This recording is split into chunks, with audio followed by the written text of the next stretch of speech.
Mr. Richmond. This is your Math 1, Unit 13.1 lesson summary. And Unit 13 will be continuing our work with geometry, looking at some of the rigid transformations a little more in depth. So we've done translations. That's when we're sliding a shape. For example, if I was translating my hand, I'd shift it right or shift it down and right, etc. What we're going to look at now are rotations and reflections. They're a little more complicated, but I think we will have no problem handling it. So what I'm going to start with is how to rotate a point and how to reflect a point. And then when we move on to shapes, it'll be exactly the same. If I had a shape I'm trying to rotate, I just rotate each coordinate correctly. So my focus is going to be on knowing the rules that apply to how rotations and reflections affect a coordinate. So I'm going to plot a random point. I'll say 3, 2, and I'll call it A. And I'm going to rotate this 90 degrees. Counterclockwise. So clockwise is going the direction a clock rotates, counterclockwise is going the opposite direction. And I'm going to show you with the compass what that would mean. If I'm rotating it, the distance between the point and my center of rotation, which for most of the problems in this book will be 0, 0, the point has to stay along this rotation. And if I rotate 90 degrees, I'm making a 90-degree angle between the point and the line. So I can get an idea of where rotating a shape goes. It should end up somewhere in this zone. Another way to think about it is kind of the horizontal and vertical distance it rotates. If I was rotating this little L shape 90 degrees, it'd end up like this. So this horizontal distance, when rotated 90, actually turns into a vertical distance. And our vertical distance, when you rotate 90, turns into a horizontal distance. So my new coordinate, A image, should end up here as I rotate this from 3, 2, etc. over. And so let's take a look at what those coordinates would become. The original coordinates were 3, 2. When I rotated 90 degrees, it became -2, 3. So if I rotate that again, just to mimic it one more time, it's going vertically 3 and over 2, and if I rotate that again, the vertical distance is changing back to a horizontal distance, and the horizontal distance is rotating to a vertical distance, making my next rotation a double image down here, making the coordinates now -3, -2. And so when I went from my point to a rotate of 90 degrees, I can see that the 3 and 2 switched places. So I know that a 90-degree rotation will switch the coordinates from x, y to y, x. But I also noticed that the y value of 2 changed to a negative. So the y value became a negative. If that rule holds up, then I know that that is how a 90-degree rotation affects a coordinate. So let's check here. From -2, 3, I became -3, -2 when I did a second 90-degree rotation. So again, -2 and -3 flip places. My 3 was positive, it became negative. So this rule for how a 90-degree rotation holds. A 180-degree rotation would be taking this point 180 degrees around to where it's at. So if I just compare A to A double image, I'll see how a 180-degree rotation affects it, because all that really is 2 90-degree rotations. So if I compare coordinates 3, 2 to -3, -2, I see x and y stayed exactly where they were, because they flip-flopped twice, and really the sign just changed. And so that's how a 180-degree rotation works. All it should do is change the sign of your x and y coordinate for any point that you're trying to rotate. So hopefully that helps with the rule. I suggest trying to memorize these, but at the same time understanding the effect. Because if you do forget the memorization of the coordinate rules, you can always just perform the actual rotation on a graph. So let's do similar points. I'll do 3, 2 again. Call that A. And now I'm going to try reflecting it. So I'm going to reflect it over the x-axis. And when you reflect something, the distance it is away from the reflection line has to stay the same. Like when you touch a mirror, the person in the mirror is touching you back.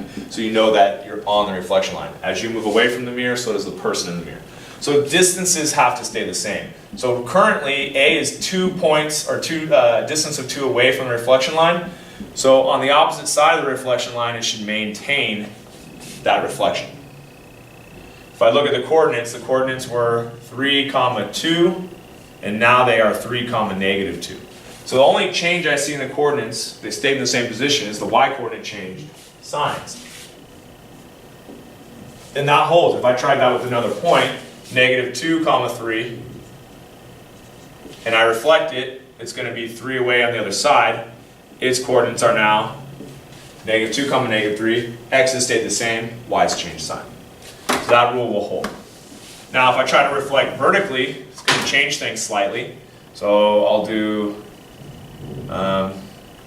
let's stick to the same point the whole time I think for E. So we'll go 3, 2 again. That'll be A. I'm now going to reflect it over the vertical line. Here the y-axis. Now it's going to want to reflect on this side. It's 3 away, so it's got to be 3 away on the other side, and that becomes A image. So my coordinates changed from 3, 2 to -3, 2. So now the y stayed the same, but the x's changed signs. And that is the rule that will hold for a reflection over a vertical line. The thing that I use to help me remember this, because I forget which one to make negative or which sign to change, is if my coordinate's reflecting over the y-axis, then it's moving horizontally, so the x should change when we move horizontally. When I reflect this over the x-axis, the reflection moves it vertically, so the y should change sign. And that helps me remember rather than trying to always memorize the rule.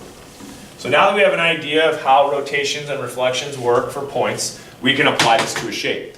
That's what we'll do now. And when you apply it to a shape, the only thing that changes is you're going to do it to each point in the shape and have your new coordinates. So let's try that now with these. So I'm going to rotate triangle ABC 90 degrees counterclockwise. So my shape is going to rotate like this, 90 degrees counterclockwise. As long as I know my coordinate rules and rotation rules, I can go straight to that.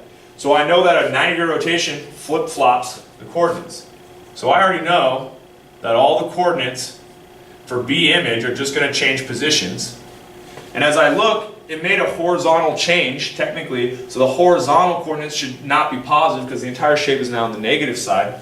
So I know the x coordinates are all going to be negative. And if I do that first, it makes it a little easier for plotting, because now I can just plot each point, -3, 2, -1, 4 is B image, and -6, 4 is C image. And I've now rotated my shape 90 degrees.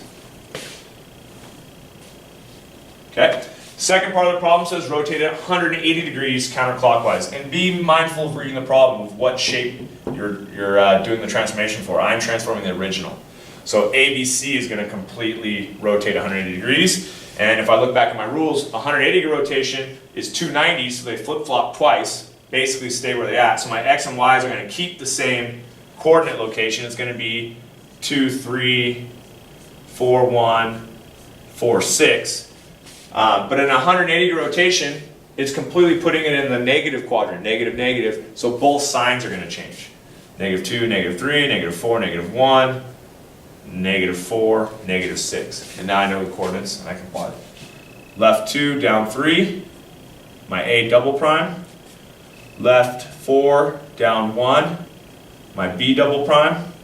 And left 4, down 6, my C double prime, and I have my 180 degree rotation, just like that. Now reflections can be a little easier, in my opinion, because there's less change going on, but let's try it. So now I have a triangle XYZ, and I'm going to reflect it over the x-axis. I'm going to reflect it here, and if I'm reflecting over the x-axis, it's changing vertically, so all of the y coordinates should change signs. So I can go right into knowing my answer. -5, -6, -3, -2, -1, -4. Now reflections are easy enough to do on a graph, so if you ever forget the rules, you can just count the distances it is away and plot the new coordinate. That is always a fail-safe you could do.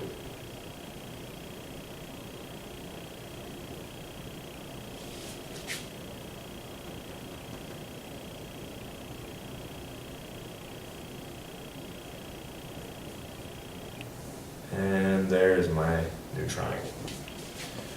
Now, it wants me to reflect the original again over the y-axis. So to reflect the original on the y-axis, it's going to change horizontally the coordinates. So only the x's should really be changing values.